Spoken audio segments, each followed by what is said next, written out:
اللہ کے مبارک نام اور اس کے پاک کلام سے یہ 24واں پارہ ہے اور سورہ زمر ہے۔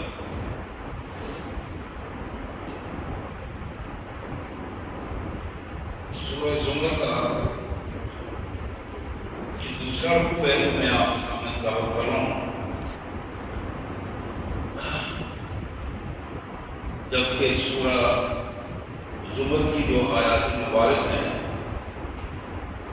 آیت نمبر 43 سے لے کر آیت نمبر 52 پر،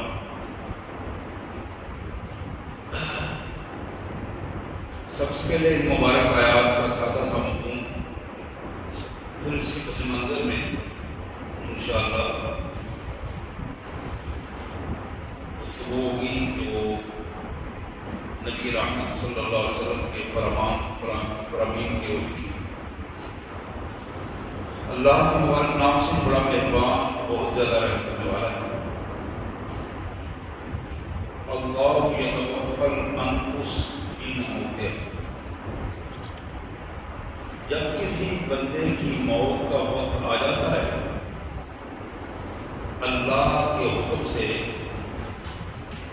اس کا وقت پورا ہو جاتا ہے۔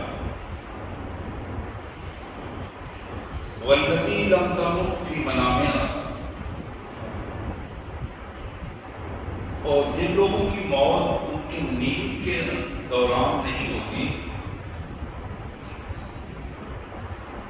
فیمسک التی قضی علیہا الموت،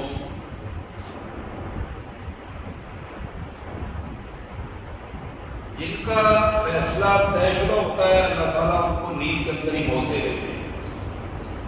یرسل الاخری الی اجل مسمى، جن کا فیصلہ بھی نہیں ہوا، وقت نہیں پہنچا، اللہ تعالیٰ ان روحوں کو واپس بھیج دیتے ہیں اس مقام تک، اس وقت تک کہ جب تک کہ ان کا وقت مکمل نہیں ہوتا۔ ان فی ذلک لآیات لقوم یتفکرون، غور و فکر کرنے والے لوگ، سمجھنے والے لوگوں کے لیے ان آیات میں بڑی نشانیاں ہیں۔ ام اتخذوا من دون اللہ شفعاء، ان لوگوں نے دنیا میں رہتے ہوئے اللہ کے علاوہ بہت سارے شفیع ڈھونڈ لیے ہیں جو اللہ کے حضور ان کے خیال میں ان کی سفارش کر کے انہیں چھڑوا سکتے ہیں۔ کل اللہ فرماتے ہیں میرے رسول ان لوگوں کو میرا پیغام پہنچاؤ۔ پیغام کیا ہے؟ اولو کانوا لا یملکون شیئا ولا یعقلون، کیا تم ان لوگوں کو شفیع سمجھتے ہو وہ میرے حضور سفارش کریں گے جو نہ تو کسی چیز کے ذرہ برابر مالک ہیں اور نہ ہی انہیں عقل ہے، سمجھ بھی ہے، بات کرنے کا سلیقہ بھی نہیں ہے، رہنے سہنے کا سلیقہ نہیں ہے، عقل ہی نہیں ہے، تو ایسے لوگوں کو تم سمجھتے ہو وہ میرے حضور سفارش کریں گے؟ سن لو، قل للہ الشفاعۃ جمیعا، ساری کی ساری سفارشوں کا آرڈر، سفارشوں کی اجازت دینا اور ان کو قبول کرنا، یہ سب اللہ کے اختیار میں ہے۔ اللہ کے حکم کے بغیر نہ کوئی سفارش کر سکے گا اور نہ کسی کی سفارش قبول ہوگی۔ لوگوں ملک السماوات والارض، زمین اور آسمان کی پوری ملکیت اور بادشاہی صرف اس وحدہ لا شریک کی ہے۔ ثم الیہ ترجعون، اب تم سوچو کہ تمہیں اس کے پاس ہی لوٹ کے جانا ہے تو تمہاری کیا کیفیت ہوگی؟ دنیا میں ان کی حالت یہ ہے وَإِذَا ذُكِرَ اللَّهُ وَحْدَهُ اشْمَئَزَّتْ قُلُوبُ الَّذِينَ لَا يُؤْمِنُونَ بِالْآخِرَةِ،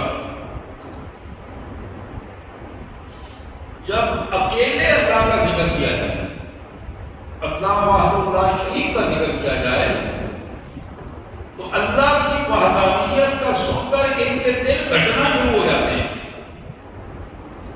دلوں میں تکلیف شروع ہو جاتی ہے۔ اللہ وحدہ لا شریک کی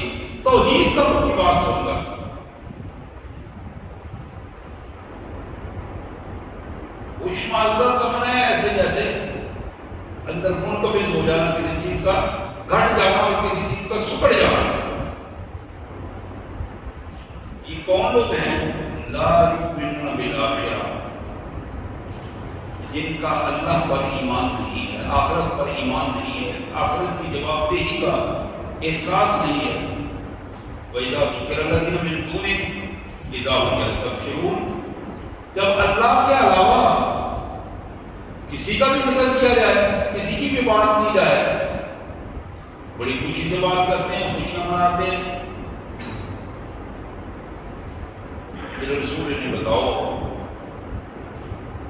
اور تم کہو اللہم فاطر السماوات والارض عالم الغیب والشہادہ انت تحکم بین عبادک فیما کانوا فیہ یختلفون۔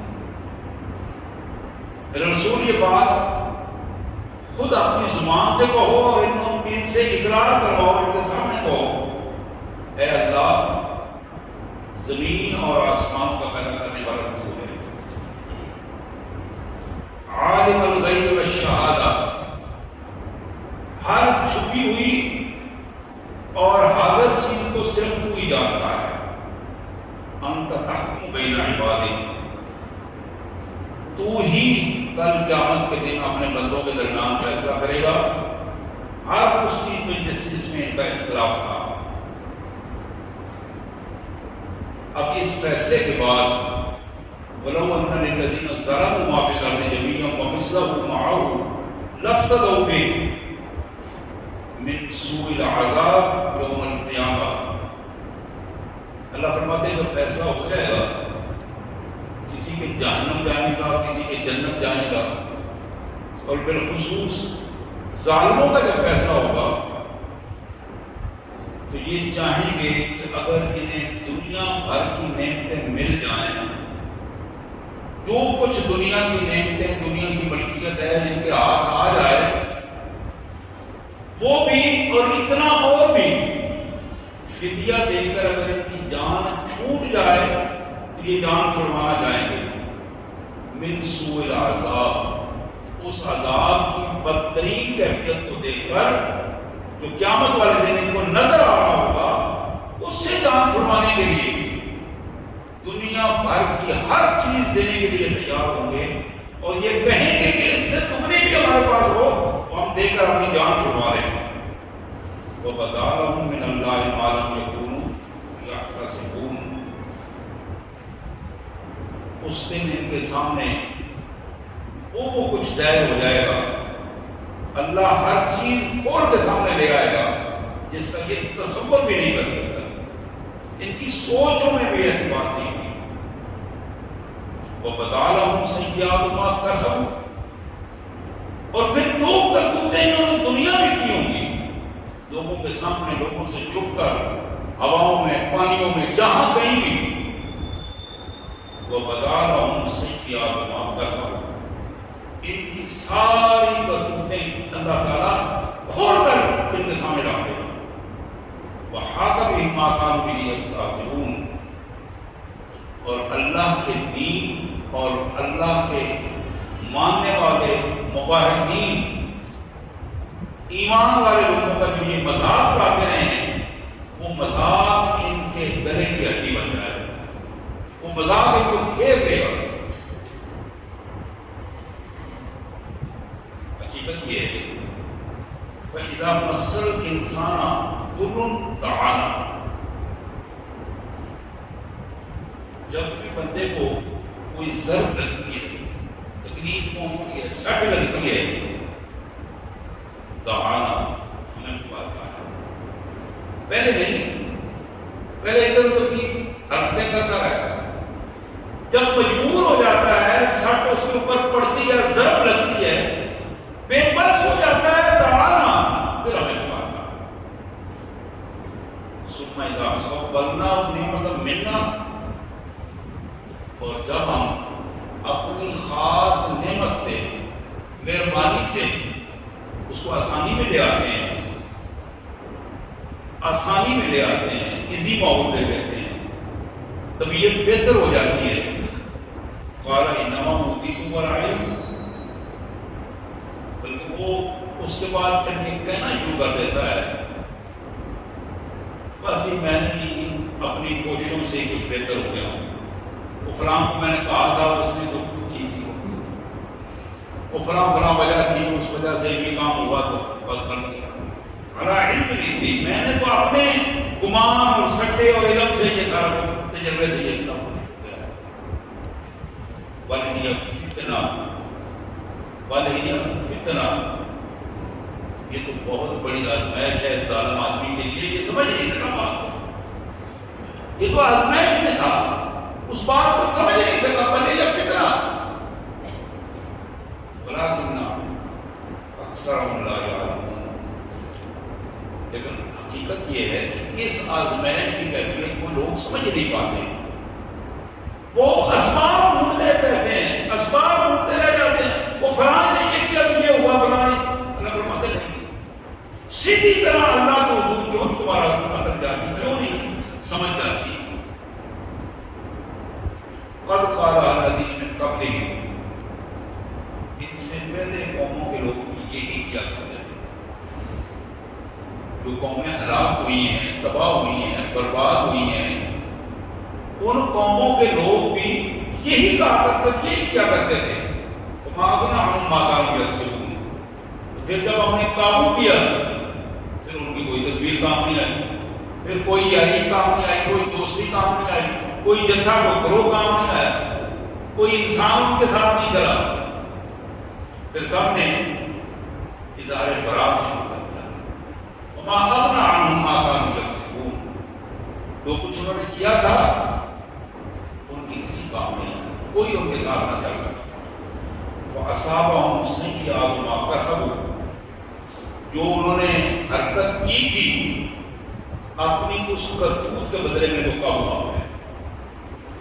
وَالَّذِينَ ظَلَمُوا مِنْ هَؤُلَاءِ سَيُصِيبُهُمْ سَيِّئَاتُ مَا كَسَبُوا وَمَا هُمْ بِمُعْجِزِينَ، اور جو باقی ظالم لوگ ہیں اللہ فرماتے ہیں وہ بھی سن لیں کہ ہماری گرفت آیا چاہتی ہے، قانون حرکت میں ہے، اللہ کا جو فطری قانون ہے پوری دنیا کو میں قانون چل رہا ہے، وہ قانون اپنی اپنی حرکت میں اپنے اپنے انداز میں ہر ایک کو گرفت میں لیے ہوئے ہیں۔ جو ہی کسی کا وقت آتا ہے سیصیبہم سیئات ما کسبوا، جو بھی ان کی کرتوتیں ہیں بہت جلد ان کے بدلے میں رکا ہوا ہے۔ وما ہم بمعجزین، اور ان کی کوئی تدبیر بھی، کوئی سفارش بھی، کوئی تعلق بھی اللہ کے حکم کو عاجز نہیں کر سکتا، روک نہیں سکتا۔ اولم تعلموا ان اللہ یبسط الرزق لمن یشاء ویقدر، کیا یہ نہیں جانتے، ان کے علم میں نہیں ہے کہ اللہ ہی وہ وحدہ لا شریک ہے، بندوں کو جتنا دل کرتا ہے رزق دیتا ہے، جتنا دل کرتا ہے کام کرتا ہے۔ یہ اس کی مرضی ہے، یہ اللہ کے فیصلے ہیں، یہ اس کی عنایات ہیں، اس کی طرف سے آزمائشیں ہیں۔ یبسط الرزق لمن یشاء ویقدر، جس کو جتنا دے، جس کا جتنا کام کرے۔ ان فی ذلک لآیات لقوم یؤمنون، اور حقیقت یہ ہے جو لوگ اللہ پر ایمان رکھتے ہیں وہ انہی نشانیوں کی وجہ سے ان کا ایمان زیادہ بڑھتا ہو۔ سبحان اللہ وبحمدہ، سبحان اللہ العظیم وبحمدہ، نستغفر اللہ۔ وصلی اللہ علی النبی وعلی آلہ وصحبہ اجمعین برحمتک یا ارحم الراحمین۔ میرے انتہائی واجب الاحترام بھائیوں، نوجوانوں اور پیارے بچوں، موت ایک حقیقت ہے، یہ ایسی حقیقت ہے جس کے ماننے میں ایمان یا غیر ایمان کا کوئی تعلق نہیں ہے، مسلم اور کافر کا کوئی فرق نہیں ہے۔ جو بھی جاندار اس کائنات میں آیا ہے اسے اس کائنات سے جانا ہے۔ اس بات کو کافر بھی مانتا ہے، مسلمان بھی مانتا ہے، کافر بھی اس کو مانتا ہے اور مسلمان بھی مانتا ہے۔ مسلمان وہ ہے جسے موت سے پہلے پہلے اپنے آپ کو اللہ وحدہ لا شریک کا بندہ ثابت کرنا، اللہ کی مان نہیں۔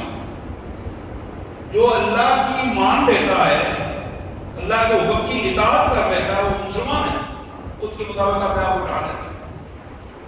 اور جو اللہ کو نہیں مانتا، اللہ کے حکم کی اطاعت نہیں کرتا، ظاہر وہ کافر ہے۔ موت اسے بھی آنی ہے، موت اسے بھی آنی ہے۔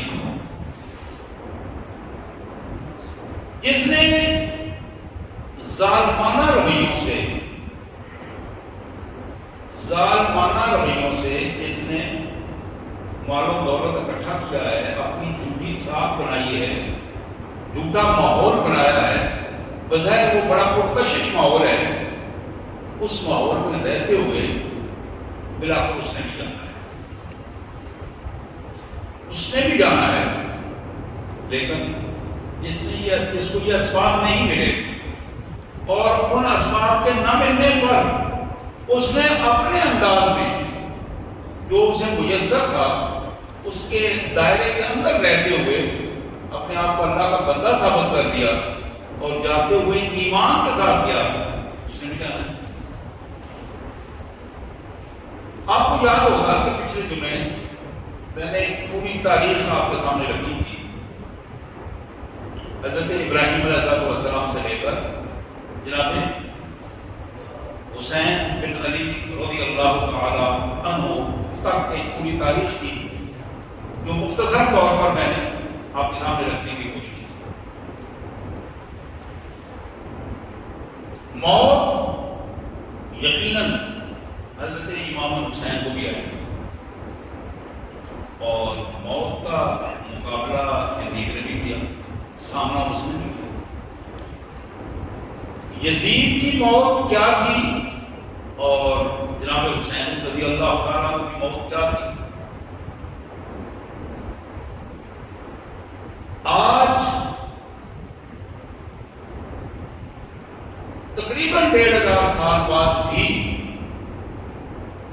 جب ہم غور کرتے ہیں، حسینیت کا نام اپنی جگہ پر ایک پاکیزہ نمونے کا نام ہے اور ایک مسلسل جدوجہد کا نام ہے، اور پورے قد پر کھڑے ہو کر اللہ کے لیے کھڑے ہو کر بغیر کسی مفاد کے اپنے آپ کو اللہ کی راہ میں قربان کر دینے کا نام ہے۔ اور اس کے مقابلے میں یزید دہشت کا نام ہے، غنڈہ گردی کا نام ہے، بدماشی کا نام ہے، بے حیائی کا نام ہے، بدکاری کا نام ہے، اللہ کے قانون کو توڑنے کا نام ہے، بیت المال کو اپنی مرضی سے استعمال کرنے کا نام ہے، اور اللہ کے قانون فطرت جو معاشرت میں تھا اس نظام معاشرت کو تبدیل کرنے کا نام ہے۔ یہ جو پہچان بن گئی ہے موت کے بعد، یہ پہچان قبر میں، حشر میں اور ان کے نتائج میں بڑا اہم ایویڈنس ہے، جو ان کے لیے ایک ثبوت کے طور پر ہر جگہ پر ان کے سامنے آئے۔ اور یہ اصل میں ایک شہادت تھی، شہادت حق یا شہادت زور، شہادت حق تھی یا شہادت زور تھی، سچائی کے ساتھ کھڑے ہو کر سچائی کی گواہی تھی یا جھوٹ کے ساتھ کھڑے ہو کر جھوٹ کی گواہی تھی۔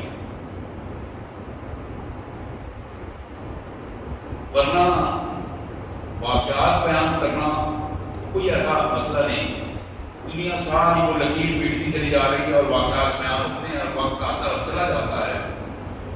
جس چیز کے سمجھنے کی ضرورت ہے،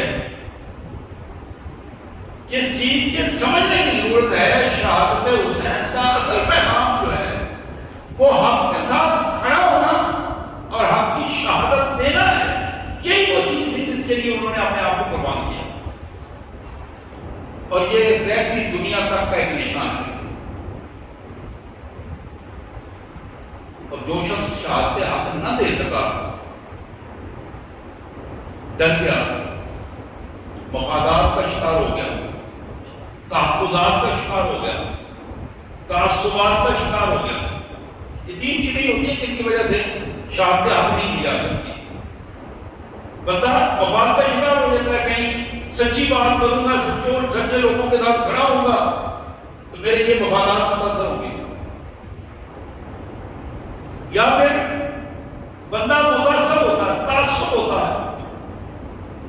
میری پارٹی ہے، میری برادری ہے، میرا قبیلہ ہے، میں اگر اس قبیلے برادری کو چھوڑ کر اگر سچے لوگوں کے ساتھ کھڑا ہوں گا، شہادت حق کے لیے میں کھڑا ہو جاؤں گا تو میرا قبیلہ مجھے چھوڑ دے گا، قبیلے کا سامنا کرنا پڑے، برادری چھوڑ دے گی، میرے تعلقات ختم ہو جائیں گے. تیسری چیز جو ہے وہ تحفظات ہوگا کہ میرے ساتھ کیا ہوگا، میرے ساتھ کیا ہوگا. میں حق کے ساتھ کھڑا ہوں گا تو باطل والے مجھے ظلم کریں گے، میرے گھر کو جلا دیں گے، میرے بچوں کے ساتھ ظلم کریں گے، مجھے قید کاٹنا پڑے گی. مختلف تحفظات انسانی ذہن میں آتے ہیں. تو یہ تین پہلو ہیں، مفادات، تعصبات اور تحفظات.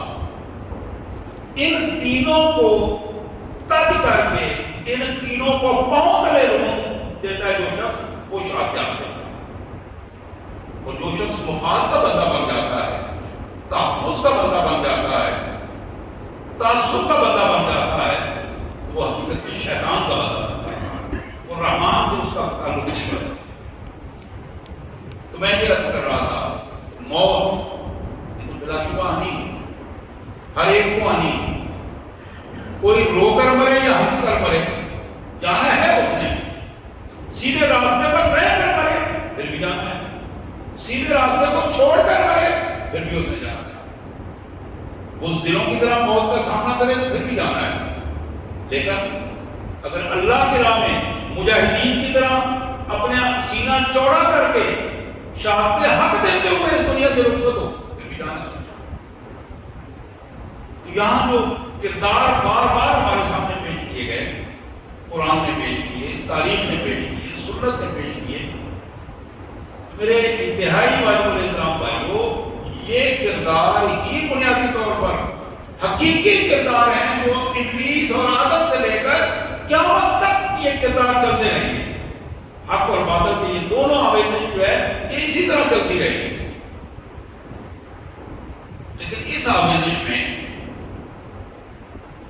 جو ہمارے اوپر، میں نے جو پچھلے جمعے عرض کی تھی کہ پوری سازش چیز ہو، کیونکہ پورا پلان ہے جو حضرت ابراہیم علیہ السلام کی اس امامت سے چلا آ رہا تھا، جو رسول اللہ صلی اللہ علیہ وسلم کے ساتھ بھی دشمنی کے حوالے سے، خلفائے راشدین کے ساتھ بھی. اب حقیقت یہ ہے کہ 4 بنیادی حملے کیے ہیں یہودیت نے ہم پر. 4 بنیادی قسم کے حملے امت مسلمہ پر کیے ہیں. وہ امت مسلمہ پاکستان میں رہتی ہو یا مصر میں رہتی ہو یا ترکی میں رہتی ہو یا کہیں بھی رہتی ہو، 4 بنیادی حملے ہوئے ہیں. سب سے پہلا حملہ جو امت پہ ہوا ہے وہ اخلاق کا حملہ ہوا ہے. اخلاق کا حملہ. اخلاقی طور پر اس امت کی جو پہچان اچھا اخلاق ہے، اخلاق کے حسنہ ہے، اخلاق عادات ہیں، وہ تباہ کر دو. ان کو پورے اخلاق کا خوگر بنا دو، عادی بنا دو. ان کی طبیعت کے خلاف بات ہو تو یہ بک بک کرنا شروع کر دیں، اپنے آپ میں نہ رہیں، کنٹرول میں نہ رہیں، اپنے بس میں نہ رہیں. ان کا مفاد متاثر ہو تو اپنے بس سے باہر ہو جائے.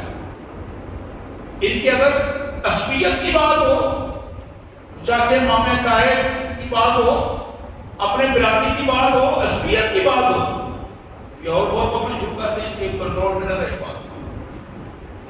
تو یہ جو پہلا حملہ ہوا یہ اخلاق کا حملہ تھا. اخلاق کا حملہ یہودیت نے بڑا سوچ سمجھ کے پلان کے ساتھ حملہ کیا. اور یہ حملہ جہاں یہودیت کی طرف سے ہم پر ہوا، وہاں ہندو مت کی طرف سے بھی ہم پر یہ حملہ ہوا اور اس کا اقرار کیا ہوا، بارہ اقرار کیا. مجھے یاد ہے یہ 74 کی بات ہے، 74 کی بات ہے. میں ان دنوں ایک میگزین پڑھ رہا تھا، کاربن جنگ میگزین تھا، اس وقت Indian chief of army staff سے ایک سوال کیا ایک صحافی نے، کوئی یورپین صحافی تھا کسی نے، اس نے پوچھا سنائیں یہ جو 71 کی جنگ ہوئی پاکستان کے ساتھ، اس کا مستقبل اور آپ کا مستقبل کیا ہے؟ حالانکہ بظاہر جنگ انہوں نے جیتی تھی، بندے ہمارے قید کر کے لے گئے تھے، یہ سارا سلسلہ ہوا، لیکن اس کے باوجود ہندو اندر سے خوف زدہ ہے۔ اس نے کہا کیا ہم نے اس پر بڑا غور کیا، ہمارے آباء و اجداد نے بڑا غور کیا، گاندھی جی نے اور باقی لوگوں نے، ہم اس فیصلے پر پہنچے ہیں کہ یہ پاکستانی فوج ہے، اس کے ساتھ اس کا مقابلہ کرنا، پاکستان کی عوام کا مقابلہ کرنا ایمان کی وجہ سے ہم ان کے سامنے نہیں کھڑے ہو پاتے۔ یہ جو اندر ان کی کچھ چیز ابھر رہی ہے اس کی وجہ سے ان کا سامنا ہم نہیں کر پا رہے۔ تو ہم نے ایک ترتیب بنائی ہے، اسٹریٹجک پلان بنایا ہے، اور وہ ترتیب یہ ہے کہ مسلمانوں میں عورت، شراب، ان دو چیزوں کو عام کرنا۔ پاکستان کے ماحول میں گندگی، بے حیائی اور بدکاری کو عام کرو، اور اس کے ساتھ ہی نشے کو عام کر دو، شراب کو عام کر دو، تو یہ اپنی موت کو مارنا ہے۔ ان کے اندر جو اخلاقی قوت ہے وہ نہیں رہے گی، تو یہ کسی کا مقابلہ نہیں کر سکتے۔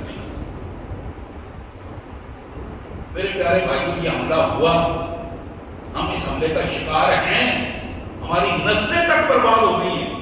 آج ہمارے گھر کے اندر وہ گھر جو بڑے پاکیزہ گھر ہوتے تھے، وہ بیڈ روم جو پاکیزہ بیڈ روم ہوتے تھے، جہاں میری آپ کی مائیں تخت پوشوں میں بیٹھ کر تسبیح کیا کرتی تھی، آج وہ موبائلوں کی گندگی سے آراستہ ہے۔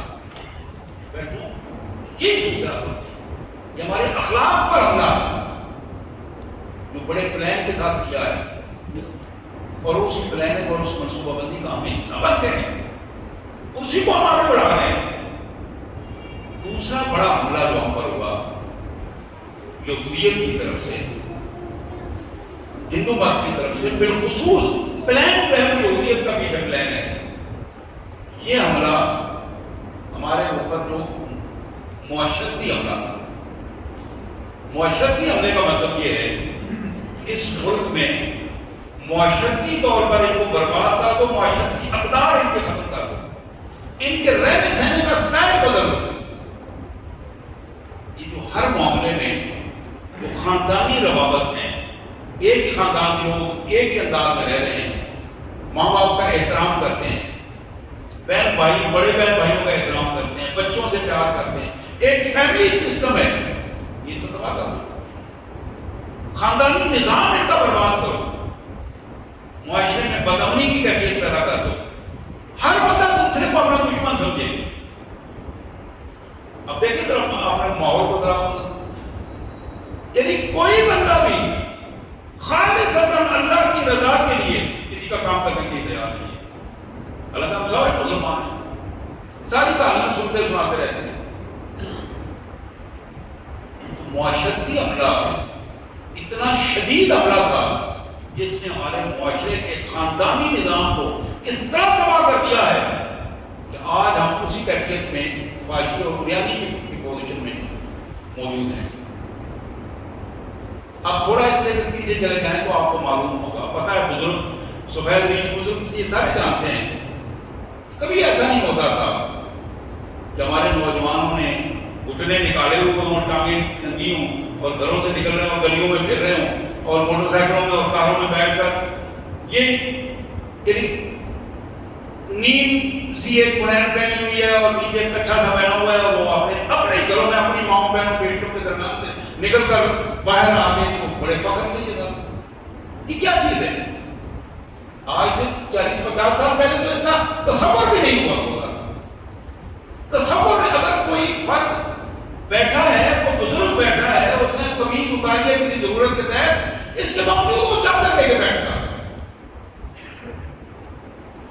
آج جو میری نئی نسل ہے، میرے بچے ہیں، بچیاں ہیں، گھنٹوں جو شیشے کے سامنے کھڑے ہو کر اپنے آپ کو سنوارتے رہتے ہیں، 30 40 سال 50 سال پہلے اس کا نہیں تصور ہوتا تھا۔ یہ چیزیں کہاں سے آئی ہیں؟ میرے بھائیو، یہی یہودیت عملہ ہے، یہی پلاننگ ہے۔ آج ہم حضرت حسین کی بات کرتے ہیں اور اس واقعے میں الجھ جاتے ہیں، ہمیں یہ نہیں پتا کہ ہمارے ساتھ پس منظر میں کیا کچھ کہاں سے چل کر کام کیا ہو رہا ہے۔ تو میں عرض کر رہا تھا یہ جو اخلاقی، پہلی چیز میں نے بتائی اخلاقی عملہ، دوسری چیز میں نے عرض کی معاشرتی عملہ، اب تیسری چیز وہ معاشی عملہ ہے، جس معاشی عملے کی وجہ سے جتنے بھی مسلمان امت مسلمہ کے ممالک ہیں، 50 سے زیادہ 55 کے قریب ہونے کا بار بار ٹکڑے کرتے اور بڑھاتے چلے جا رہے ہیں، ان ممالک میں سب سے زیادہ اللہ تعالیٰ نے دولت ان کو دی ہے، مسلمانوں کو۔ یہ اتفاق کی بات ہے، سونا ان کے پاس ہے، تیل ان کے پاس ہے، اور خوبصورت جگہیں، خوبصورت وادیاں، پانی ان کے پاس ہے، لیکن یہ اپنی بد کرداریوں کی وجہ سے ان انعامات کی قدر نہ کرتے ہوئے اور یہودیوں کے ہتھے چڑھ کر انہوں نے اپنے آپ کو ظالمانہ رویوں سے آشنا کیا، اور اس پس منظر میں یہودیت نے ان پر پھر وہ حملہ کیا کہ آج سب کچھ ہوتے ہوئے، اور اس سے بڑی کیا بات ہے کہ 55-56 ممالک میں باہر ایک قوت ہوتے ہوئے ان کی پوزیشن یہ ہے کہ یہ ہاتھ جوڑ کے آئیے میں آپ کے سامنے کریں، اور وہ اپنی مرضی کے شرائط ان سے منوا رہے ہیں، اپنی مرضی کے شرائط۔ ہاں ٹھیک ہے، دے دیتے ہیں، پیسے دیتے ہیں، جتنے تم مانگتے ہو دے دیتے ہیں، لیکن یہ کام کرنے ہوں گے، باقاعدہ نام لکھ کر حکمرانوں سے نام لکھ کر ان سے کہتے ہیں کہ فلاں کو آزاد کرو، ٹھیک ہے کریں گے، وہ آسیہ کو تم چھوڑ جاؤ گے، باقاعدہ اس کا اقرار کرتے ہیں، وہ بھی اقرار کرتے ہیں، وہ فلانے کو تم چھوڑو گے، ریمنڈ ڈیوس کو چھوڑو گے، باقی سارا اس کا بندوبست بھی تم ہی کرو گے،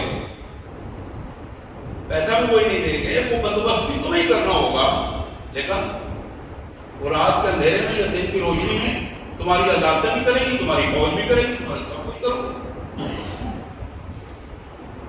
یہ پراپر طریقے سے ذلت اور رسوائی کا وہ رنگ ہے۔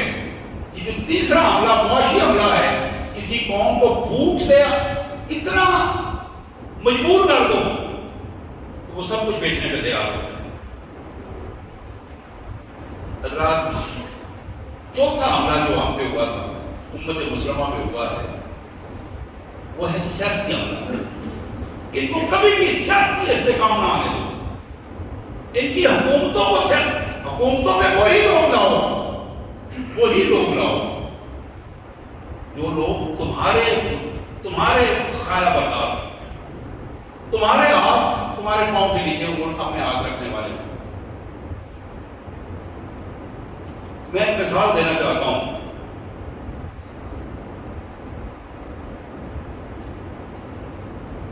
سراج الحق صاحب نے ایک دن کہنے لگے کہ میں نے ایک امریکی بیوروکریٹ سے ایک سوال کیا، جو اس وقت صوبہ سرحد کے سینئر وزیر تھے، امریکی بیوروکریٹ سے سوال کیا کہ تم یہ بتاؤ کہ جماعت اسلامی یا میرے یا اسلامی قوتوں کے راستے میں رکاوٹ کیوں بنتی ہو؟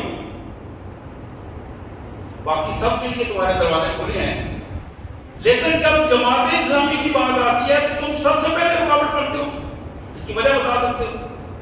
کوئی بات نہیں، وجہ میں بتاؤں، ہم تو بتاتے ہیں، ہم نے تو کوئی چیز چھپا کے نہیں رکھی کبھی۔ اس نے کہا پھر بتاؤ کہ ہم سے کیا تکلیف ہے تمہیں، تاکہ ہم اس تکلیف کا تمہارا ازالہ کر سکیں اور تمہیں مطمئن کر سکیں۔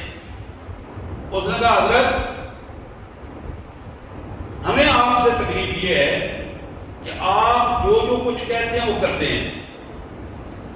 اس پاکستان میں آپ کے سوا جتنے لوگ موجود ہیں وہ سارے ہمارے مفادات کا تحفظ کرنے والے ہیں، ہمارے مفادات کا تحفظ کرنے والے۔ بات ہو سکتا ہے کڑوی محسوس ہو، لیکن حقیقت ہوتی ہے، اس کو سمجھنے کی ضرورت ہوتی ہے۔ کہنے لگا کہ پاکستان میں جتنے ہمارے مفادات تمہارے سوا سارے لوگ کرتے ہیں. جو حکومت کی ہم بنائیں گے وہ ہمارے مفادات کا تحفظ کریں گے. لیکن تمہاری پوزیشن یہ ہے کہ تمہارے اوپر ہمیں 1% بھی اعتماد نہیں ہے کہ تم ہمارے مفادات کا تحفظ کرو گے. دوسری بات اسے کا میں بتاؤں تمہیں کہ تمہارے پاس جو نظام ہے، ہم نے سالوں سے تمہاری یہ سارے سرچ کی ہے، تمہارے پاس جو نظام ہے، تم جو اسلامی حکومت کی بات کرتے ہو، اس نظام کو باقاعدہ تم نے ترتیب دے کر رکھا ہوگا اور باقاعدہ عملی زندگی میں موجود ہے. اور واحد تمہاری وہ جماعت ہے جو جمہوری اور عملی اسلامی جماعت ہے. اس پس منظر میں ہمیں یہ خدشہ ہے کہ اگر تمہیں ایک دفعہ بھی موقع دے دیا گیا تو تم کبھی بھی اس قوم کو دوبارہ ہماری مفادات کی طرف نہیں آنے دو گے. حضرت، بات یہ پاکستان کی ہو، بات افغانستان کی ہو، بات ایران کی ہو، ترکی کی ہو، کسی بھی سطح پر ہو، ہم جب اپنے اس دائرے سے باہر نکل کر سوچیں گے، اور اس دائرے سے باہر نکل کر سوچنے کا مسئلہ یہ ہے کہ ہمارے ذہن میں یہ بات آئے کہ ہم نے حق کے ساتھ کہاں کھڑا ہونا ہے، حق کیا ہے جس کے ساتھ ہم نے کھڑا ہونا ہے، باطل کیا ہے جس کی ہم نے مخالفت کرنی ہے. یہ حق اور باطل کا جو معیار ہے وہ کسی فرد یا کسی جماعت کا نہیں، وہ معیار صرف قرآن و سنت کا معیار ہے. قرآن و سنت کا معیار جب ہمارے سامنے آئے گا تو پھر ہمارے لیے ایک بڑا کھلا ماحول ہوگا. ہمارے لیے جیسے جیسے ہمارے ذہن اس کو قبول کرتے چلے جائیں گے، اسی کیفیت میں ہمارے لیے آسانیاں پیدا ہونا شروع ہو جائیں گی. اور حقیقت یہ ہے، عمومی طور پر میں نے جو پہلے 3 چیزیں بتائی تھی، یہ جو مفادات کی جنگ تھی، یہ جو تعصبات کی جنگ تھی، یہ جو تحفظات کی جنگ تھی، ہم ان چکروں میں پڑھ کر محمد رسول اللہ صلی اللہ علیہ وسلم کو کعبۃ اللہ کے اس ماحول میں، مکہ کے اس ماحول میں 13 سال تک مسلسل یہی بات کہی جاتی رہی. یہ وہ بندہ ہے جو تمہاری قبائلی صدارتوں کو ختم کر کے اپنی حکومت بنانا چاہتا ہے. موسیٰ علیہ السلام جب فرعون کے پاس حق لے کر گئے تھے، دونوں بھائی گئے تھے، تو فرعون نے سب سے پہلی بات جو اپنے درباریوں سے کہی تھی وہ یہی تھی، یہ دونوں بھائی اس لیے آئے ہیں کہ اس زمین پر تمہارا اقتدار ختم کر دیں، عوام کا اقتدار ختم کر دیں. عوام کا اقتدار، عوام کون ہے؟ عوام اللہ کی مخلوق ہے. عوام کل انعام ہوتے ہیں. عوام کی مثال جانوروں کی مثال ہے. بل اکثر لا یعقلون. اصل نظام کس کا ہے؟ میرے بھائیو، نظام صرف اللہ کا ہے. جس نے بندوں کو پیدا کیا ہے، یہ اس کا نظام ہے کہ اس کے بندے اس کے طریقے کے مطابق چلیں، اللہ کے دیے ہوئے نظام کے مطابق چلیں، تب جا کے کامیابی کی صورت بن سکتی ہے. اگر اللہ کے دیے ہوئے نظام کو تعارف کر دیں گے، اس سے نفرت کریں گے، اس سے پیچھے ہٹیں گے، تو پھر اللہ کی رحمت کبھی بھی آپ کا استقبال نہیں کریں گے. اللہ کی رحمت کبھی بھی ہمارے ساتھ نہیں ہوگی.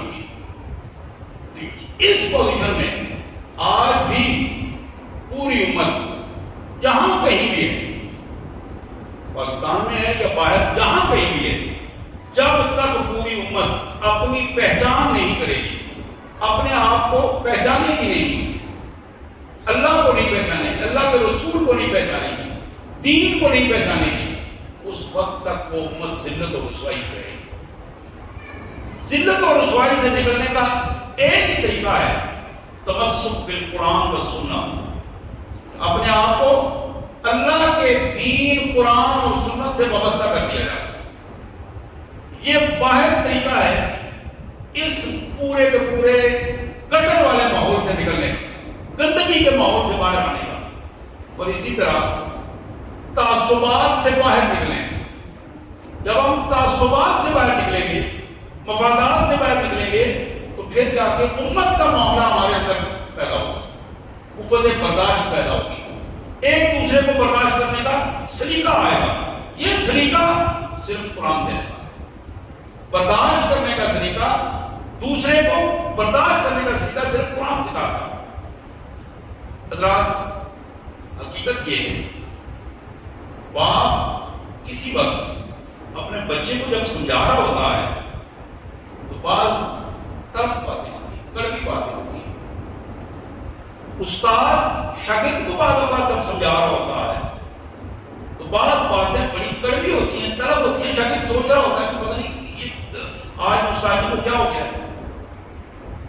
حقیقت یہ ہے بات باپ کی ہو یا استاد کی ہو یا کسی بھی سطح پر، جب تک حقیقت کو سمجھیں گے نہیں، حقیقت پر عمل نہیں کریں گے، آپ یقین کیجیے نہ دنیا درست ہوگی، نہ موت درست ہوگی، نہ قبر درست ہوگی، نہ حشر درست ہوگا. آج ہمارے اوپر ظالمانہ رویہ یہ ہے کہ ہم نے لوگوں کے جادو ہمارے اوپر چلے ہوئے ہیں، افراد کے جادو ہیں، جماعتوں کے جادو ہیں.